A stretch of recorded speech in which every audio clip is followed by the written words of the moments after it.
po kaya ako mahal na mahal si PRRD eh. Doon ko naramdaman nung panahon niya. Ako po ay naging konsehala ng 2001 hanggang 2010 sa Quezon City. Ang Pangulo noon, si Pangulong Gloria Macapagal Arroyo. Nung naging congresswoman ako, ang Pangulo noon si Pangulong Noynoy Aquino. Nung susunod na nanalo ako ulit, ang Pangulo na noon si Pangulong Rodrigo Duterte. At nung nanalo ako ulit, ang Pangulo na si Pangulong Bongbong Marcos. So nakailang presidente na ako. Diba? 4 na. Kitang-kita ko po ang diferensya ng lahat ng Pangulo. Dahil siyempre first hand, kaya pag tinatanong nila ako, bakit ka digong? Kasi nakita ko kung anong diferensya ng mga paglilingkod. Sa totoo lang po, nakapasok po ako sa gobyerno dahil sa Aquino. Dahil kapitbahay po namin si former President Cory Aquino. Pero nung panahon na ako ay nasa Kongreso, isa po sa matinding nilabanan ko yung korupsyon sa tubig sa Metro Manila. Dahil ang mahal-mahal po ng tubig namin at puro kalokohan yung ginagawa ng aming mga concessionaires doon. Inimbisigahan ko po sila. Wala pong gusto makinig sa akin. Pinagtatawanan po ako. Pinaiiyak po ako sa Kongreso. Talagang pag ako ay nagde-defend, parang may mga abogado yung Manila Water at Maynilad. Walang gustong makinig sa akin.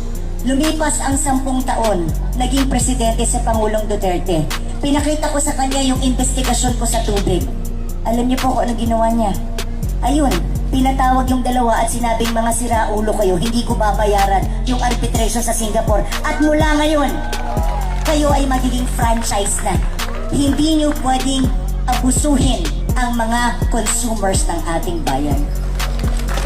Kaya ko mahal si PRRD. Wala siyang pakialam sa mga bilyonaryo. Tumulong kayo sa akin pero hindi ibig sabihin hawak niyo ko.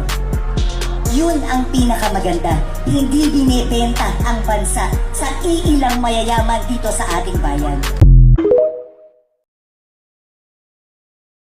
Yung political decisions ng aking mga kasamahan sa Kongreso, hindi ko sila hinuhusgahan based on their political decisions. Pero tapatan lang, wala talaga akong respeto sa mga colleagues ko na walang prinsipyo o for sale ang prinsipyo. Yun, diretsa ang usap. Pilit ka mang pinapabagsak at pinagtutulungan ng mga binglawan, dilaw at pula, kasama ang mga komunista, sapagkat sila'y natatakot sa matuwid mong pamamahala. Matitigil mga nakawan at siguradong sa kulungan ang kanilang kalalagyan.